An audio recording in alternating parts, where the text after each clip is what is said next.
Christian Bale kills a lot of people. He's just not an executioner. That's his whole defining. He's like, I'm not an executioner, but I'll mow a motherfucker over with my tumbler. I'll fucking do it.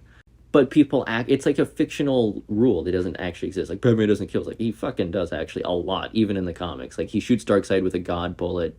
He leaves that was pretty cool. He leaves KG Beast to die in the like after paralyzing him in the Arctic for nearly killing Dick Grayson, and that's from a recent comic. I mean, I've always been a fan of the Batman who puts the effort to try to let people improve. Yeah, I think of like if you're jaywalking, he's just going to shatter your spine and your legs and ask you to tell you where the Riddler trophies are.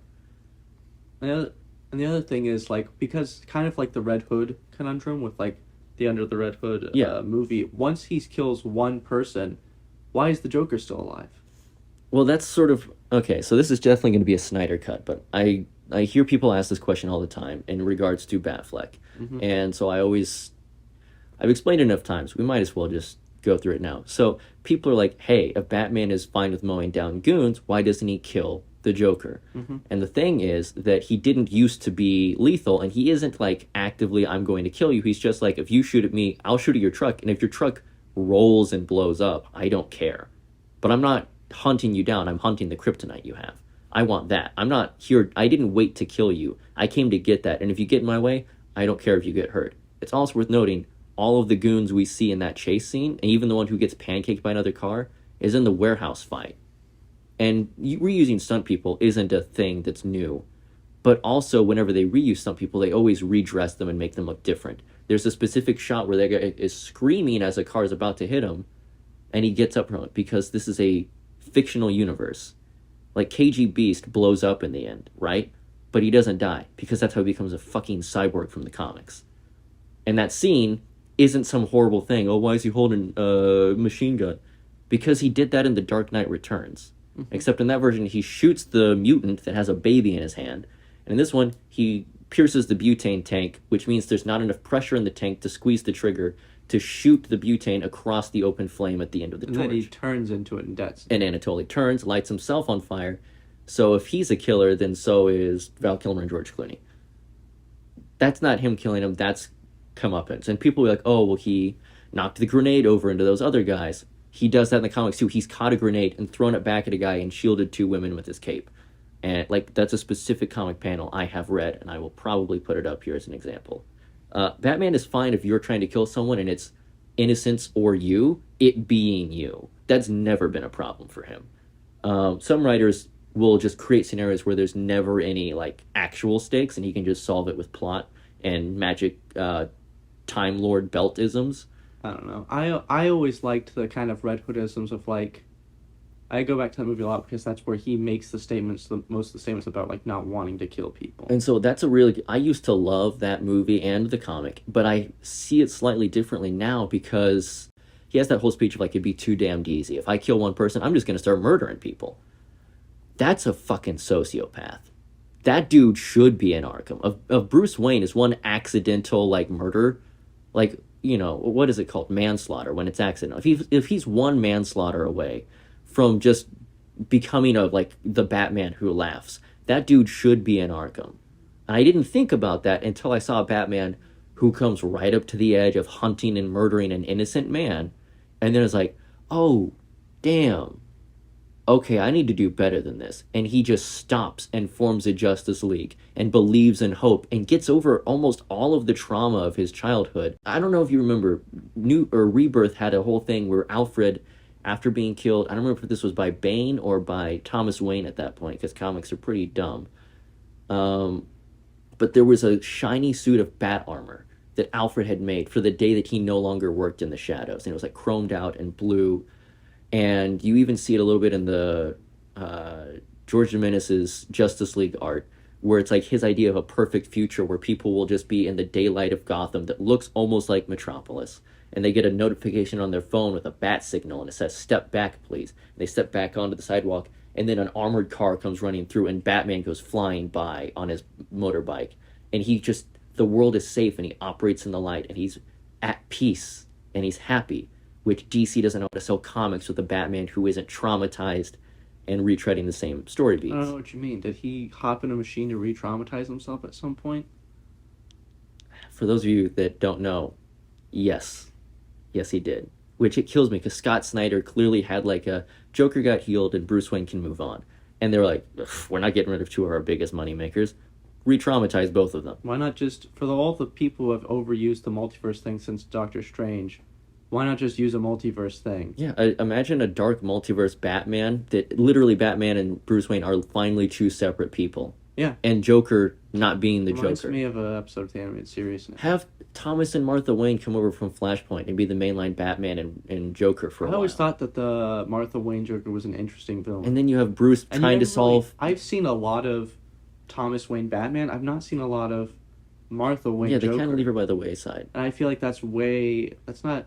But I want to see what that's like. Just imagine Bruce Wayne, no longer traumatized, happy, but being like, anyone notice that Batman kind of looks like my dad? And like solving the crime of like, well, I'll help the police. I have the funds after all. And like privately working with Jim Gordon or something and then being like, realizing that there's a version of his parents that are alive and criminals. That's an interesting, like, Detective Bruce Wayne, playboy extraordinary with muscle memory of like extreme judo that he doesn't remember learning. That's a fascinating Jason Bourne-esque story. Yeah. Jason Bourne meets James Bond right there. Hello, print money.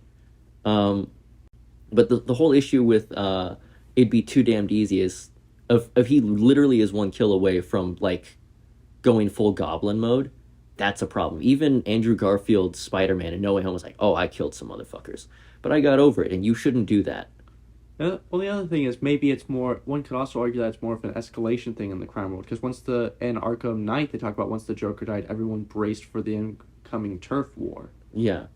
And so you could also argue it's kind of that, where it's an escalation thing. Yeah, well, and the reason that... Because people are always like, why doesn't Batfleck specifically kill Joker the second that he's broken? And it usually predicates on them thinking that he fell off the wagon because of Robin's death. And that's not true. That was a big thing that isolated him. He didn't rebuild his Bat family, and he became stuck. So that then Metropolis, and realizing, like, you spent 20 years fighting criminals, losing friends and allies, and one dude can wake up in the right atmosphere and level the world if he wants to. Everyone who died, their deaths are for nothing. And speaking just from real-world military, when people die, it hurts. Realizing their death was for nothing is 20 times more devastating. When, not to get too political on people, but when there was the whole, like, we're pulling out of, like, Afghanistan and Iraq and we're just fully retreating, and when we left them abandoned, knowing all the people I knew who had died and now it was for nothing, the years, the marriages and relationships that everyone sacrificed in my unit and every other unit that went out there, there were national suicide organizations that were like, reach out to veterans. They are fucked up right now because they just realized that everything they sacrificed was worthless. It meant nothing. And so, like, no way 2016 Batman or Superman could have predicted that, but it's just damn good human writing of like, that hurts more to lose someone and then realize that it was pointless. That's worse. That's what breaks Batman, is 2 deaths turned him into Batman, 200 nearly shattered Batman and turned him into something much darker. And there's all these things of like, there's a new type of mean in him. He's branding people. He's like just slamming people off the side of the road. He doesn't care. If you shoot a rocket at him, he'll just shoot one right back at you. Like, he used to not escalate, but now he's meeting you. Whatever you do to him, he's angry and he's hunting and he's fucking pissed. It's 20 years of rage coming out on the streets of Gotham, and it's a one-man war on terror, and everyone's caught in the crossfire.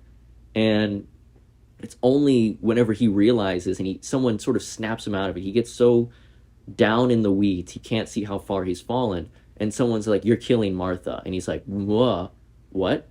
And that sort of like cold sweat wipes over him, and he becomes like, holy shit, I'm about to become the thing that I swore to fight. Oh my god. Like, I need, even if people think I've gone too far, even if I almost did, it doesn't matter because Gotham still needs me. I can't quit them. The world needs protectors, and I just have to be better. And he's still kind of violent and brutal throughout the warehouse fight because he's like, Martha won't die tonight. And as soon as he saves her, that's the moment of like, the redemption is here. He proved to himself that he can break the cycle. He didn't chase the Joker because, as bad as the Joker is, he's just a crazy motherfucker with tattoos and bleached skin. He can't fly. He can't destroy the world in an afternoon. He's just a gangster. He's a flamboyant gangster that looks like he's got a SoundCloud album, but he's not a threat to the world at large. He's just a menace. And there's a world where he does kill Superman, and then he does go kill the Joker, and he wipes out all of his rogues gallery. That's the route he was heading towards. But as soon as he saw Superman, he was like, "That's my white whale," and that the whole thing is written as Captain Ahab. And to bring it back to the Middle East, whenever he says if there's even a 1% possibility that Superman is a threat, that gives me the right to hunt and kill him.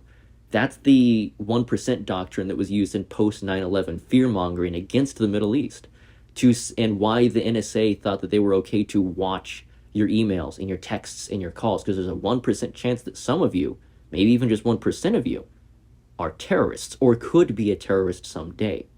So that gives me the right to break all of the pre-established rules. Like, the movie is telling you, hey, this is a real thing that happened, and we're paralleling it, and this is why it's bad. And the whole movie is, lethal Batman is bad. He shouldn't kill.